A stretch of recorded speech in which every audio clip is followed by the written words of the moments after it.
We want to join millions of people across the globe to register our condolence with you on the passing of your husband, Temitope Joshua. We take solace in the Lord, believing that we shall meet again at the feet of our Lord Jesus on the resurrection morning. We therefore pray for you, your children, and the entire church that the Lord will uphold all of you, and such untimely death shall cease in our midst in Jesus' mighty name. What you just heard was Adeboye's message to TB Joshua. He actually believed that he will meet TB Joshua again. Welcome to the moment of truth. When I told you that these people, they are friends in the spirit. Although they're fighting each other in the physical, but they are friends in the spirit. Arome believes he's a sorcerer. Suleiman also believed he was a sorcerer until after his death he changes his mind. Now let's hear the dream of Ricky about TB Joshua. He recently had a vision, a dream about TB Joshua after his passing. Stay tuned. Parts of the dream. There's about 3 parts of these 3 sections of this dream.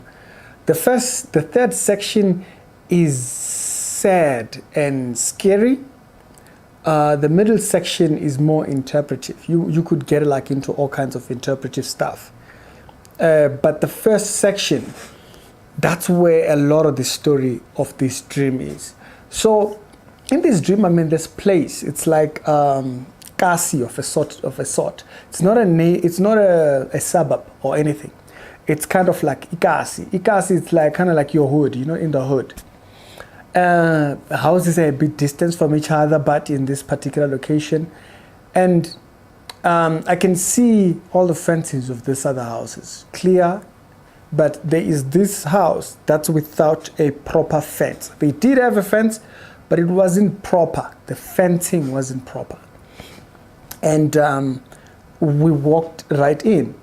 It felt like I was walking with someone, but when I looked, when I think of it, I was by myself. And so walked into the house. But the detail of the house sticks out because there wasn't a point in the dream where I remember me walking into the house. It was only when we got into the house that I could sense that movement aspect of the dream. So it wasn't like we walked, like, when you're taking step to step and you think. But I could see the fencing and stuff, and then there's this moment where we are just into the house. And the other rooms, it was not that big of a house. Very average looking. It looked like an RDP kind of a house. Actually, you could kind of put it in that range. It is the main bedroom all the way to the back. Didn't see the other rooms. It was just all dark. There was only one room that had light. That was the room that we went right straight into. And I'll keep saying we because there was that aspect of me being there with someone, because only at the end of the dream it becomes clearer that I was with someone. So you will hear me saying we here and there. And so walked into this room, and right in the side, I'm like, right when we get in, the room has only one form of furniture, and it's a bed. Right at the wall, near a corner. The room wasn't properly shaped. Now, this is another thing again. So the structure of the room is not like a normal, 4-corner room, Yes, I know that some rooms can turn, but this room wasn't properly structured. It was structured like a triangle, and I'm not trying to be funny with that. It's like it was structured like this is where the entrance is, and then here, so this part is just flat. So the entrance coming into the house is like this. Then there is a small little move towards this thing, and then the bed is right on the side. But the way this room is structured, it's not properly structured. Like, it felt like it was a rendezvous. You get me?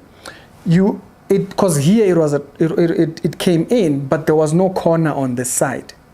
Okay, so it was a very weird room. So it felt like it was, like, that shape, like one of those instruments in your school cases and stuff like that, 30-degree angle. So the house was like a 30-degree angle. The entrance to the house is here. The bed is here, so it's not straight. Even the bed is not even straight, and the bed stretches all the way towards the end of that thingy. So very weird furniture inside here. The bed looked straight in this skewed room. That's another thing. I couldn't figure out how the furniture was, but that was not the focus. Only when I'm thinking about it, it didn't make sense how the bed was straight. Like how I was looking at the bed and the bed looked straight, but the room is skewed, but the bed is flushed straight to the bed, to thing. Like if the thing is straight, you understand what I mean. It wouldn't be straight. So on this bed, there's TB Joshua, and there's a bunch of people next to him. And the moment we got in, somebody stood up, right? And I couldn't say if it was the person who's currently leading his church or what, but there was someone that stood up when we got inside the room.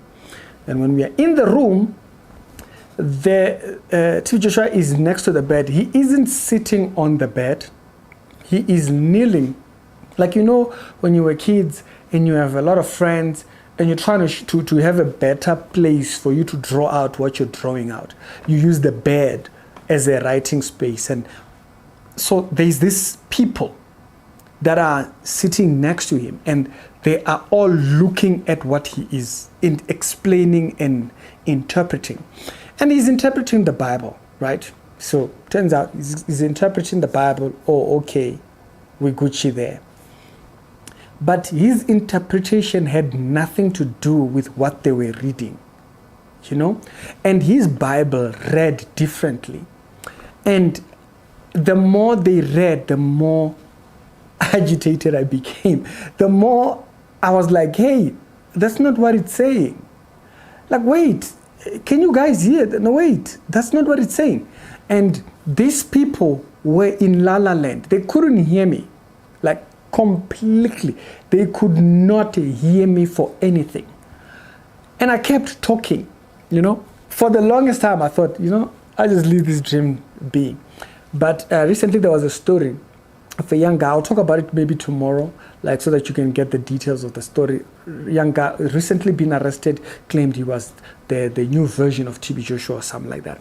I'll tell you about that story by tomorrow or so. Now, so this story has brought this dream back to mind.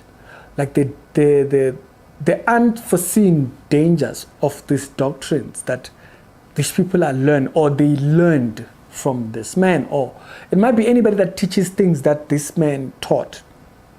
And so I kept getting agitated that this man was teaching this Bible wrong. So he would say this verse, and I'm like, no, that's not what it's saying. You'd say this one, and I'm like, how are you coming to that conclusion when you read this? And so this continued.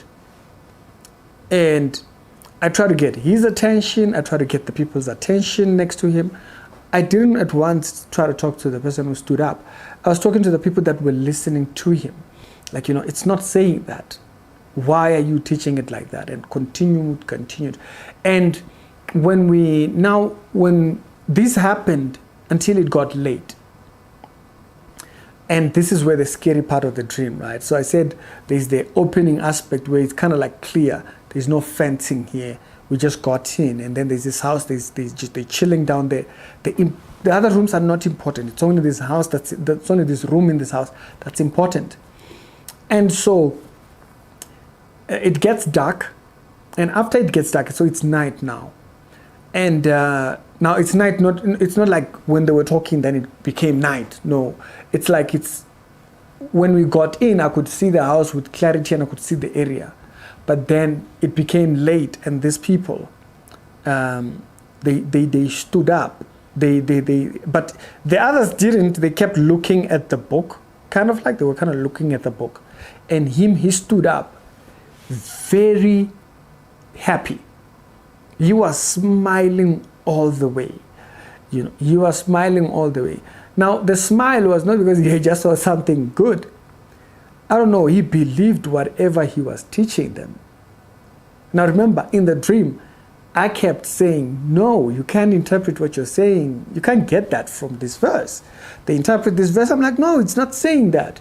And then they create, no, that's not what it means. So that's me responding to them. And I was just shouting into thin air. They were not hearing nothing.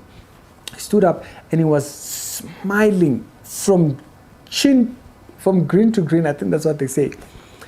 And stood up and he stood there. Not once did anybody acknowledge me. So it felt like I was almost a ghost or something. And he stood up. And when he stood up, he then got out of the room.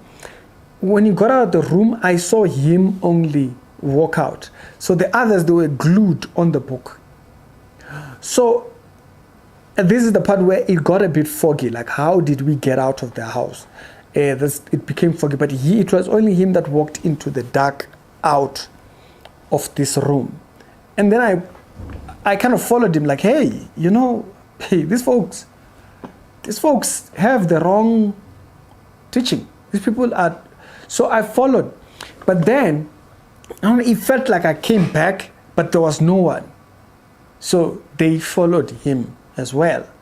But I didn't see them leave.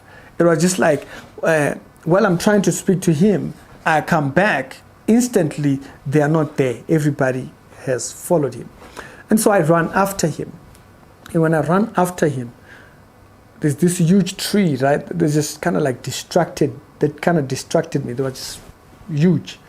And so I felt like I have to go round out to get out of the house. Because I could see where they went. And this is another thing. Where they were going, there wasn't a way. Like there wasn't like a way. So they went out the wrong way. You get me? They went out the wrong way. And so I was like, and right before this tree. And so I'm like, no, I gotta go round to the other side where the gate is. So I went out through the gate. And when I got to the gate, it became day. I could see. But it was the light was only where I was standing. Where they were standing, there was no light. Ne? There was no light. And they are all the way, and they keep moving towards this direction where there is no light. And they keep walking. And while they are walking towards that side, something tragic happens when they are that side in the dark. And while they are right all the way in the dark, something tragic. It was like an accident or something. But I remember police, ambulances and whatnot just filled the street. Instantly filled the street. And I could barely see how many people survived whatever happened there. But there was very few people, very few, maybe 1, 2, 3. But because it was far off in the distance. But then when I'm coming out, there were people outside, and I'm talking to them, and I'm talking to them, and the people that I'm talking with were the people that I was with in the thing. I'm like, there was also an animal that was thingy, very weird. It was dead, right before, and so it kind of spelled what was happening over there with this animal, and I'm like telling them, this animal is dead. And the person kind of like pointed and hinted at that story. So what I was seeing here was what was implied over there. But only in the light, remember we were in the light, we could see what was happening there. They couldn't. Maybe, I don't know. Maybe you guys might have different interpretations of these parts of these dreams. But a lot of it for me, it was very clear. For me. The people that heard this doctrine, and I've said constantly, look back into the Bible, question the things that you see these people practice in their churches using the Bible. You just heard that revelation from Ricky. Let me know your thoughts. Pastor Adeboye has already made it clear to us where he's going. And as millions believe that TB Joshua is in hellfire.